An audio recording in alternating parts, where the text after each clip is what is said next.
പാഠത്തിലെ question answers നമുക്ക് നോക്കാം കേട്ടോ. പാഠം 14 ഇസ്രായേലിലെ പ്രവാചകന്മാർ.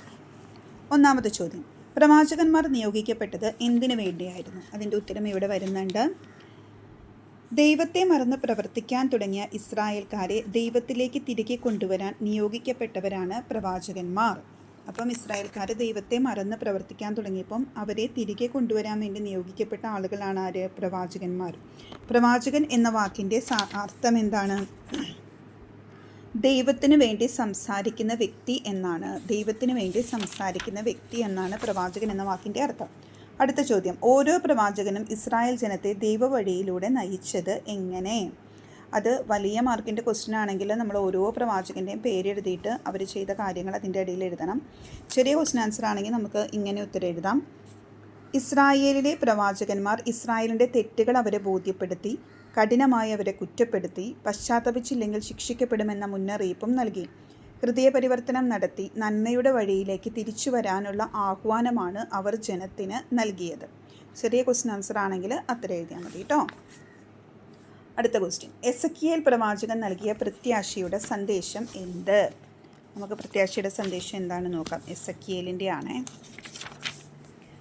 എസക്കിയേൽ പ്രവാചകൻ ബാബിലോൺ അടിമത്തത്തിൽ കഴിഞ്ഞിരുന്ന ജനത്തെ പ്രത്യാശയിലേക്ക് നയിക്കുകയായിരുന്നു അദ്ദേഹത്തിൻ്റെ പ്രധാന ദൗത്യം. പ്രവചനങ്ങൾ, പ്രതീകങ്ങൾ, ഉപമകൾ, അടയാളങ്ങൾ എന്നിവ വഴി അദ്ദേഹം ജനങ്ങളെ പഠിപ്പിച്ചു. ഒരു പുതിയ സമൂഹമായി ഇസ്രായേൽ വളരും. യഥാർത്ഥ ഇടയൻ അവരെ നയിക്കാനെത്തും. ദൈവത്തിൻ്റെ ആത്മാവ് ഇസ്രായേലിന് നവജീവൻ നൽകും. പുതിയ ദേവാലയം നിർമ്മിക്കപ്പെടും. ദൈവമഹത്വം തിരികെ വരും.